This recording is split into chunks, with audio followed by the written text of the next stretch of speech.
of Change News. Welcome to Voice of Change Radio News. I'm Amanda Kumalo.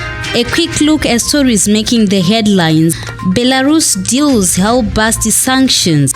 In business news, RBZ slashes lending rates, increases forex retention. In regional and international news, Tanzania applauds Zim's political maturity.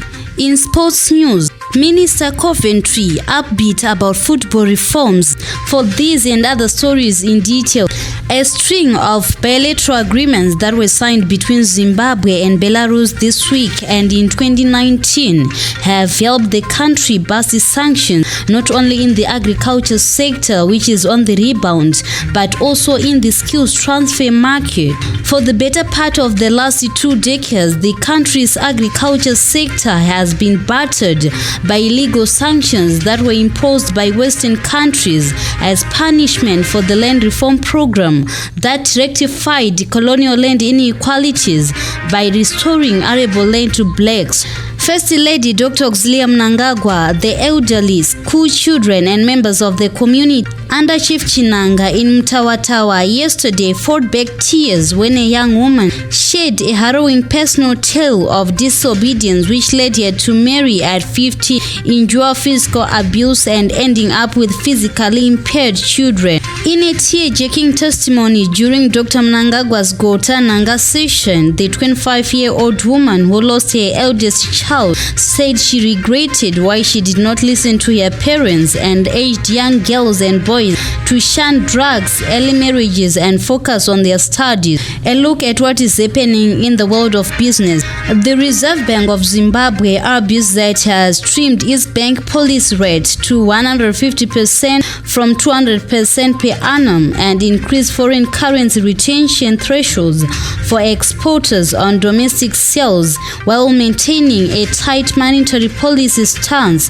to consolidate and sustain the prevailing price stability and domestic economy resilience. Reduced lending rates and widening of forex retention levels are expected to bring cheer to the productive sector as well as ease borrowing costs to individuals and small businesses keen to access cheaper lines of credit or personal loans. A look at what is happening in regional and international news. Tanzania has heaped praises on Zimbabwe for its political maturity under the Second Republic that has seen government extending an olive branch and providing a platform for coexisting with opposition political parties.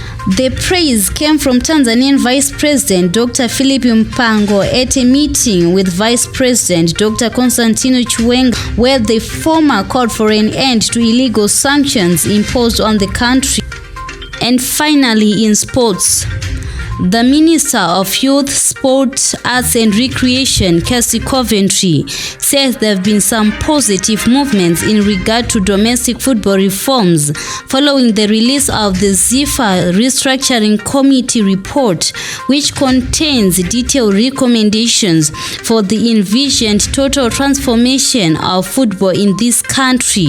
Coventry yesterday told the Parliamentary Portfolio Committee on Youth, Sport, Arts and Recreation that football stakeholders have made headway towards the game. The recommendations have since been conveyed to the relevant football leaders at ZIFA for consideration at their next annual general meeting. The ZIFA Congress will also vote whether to adopt the recommendations or not. That ends this news bulletin. Voice of Change News.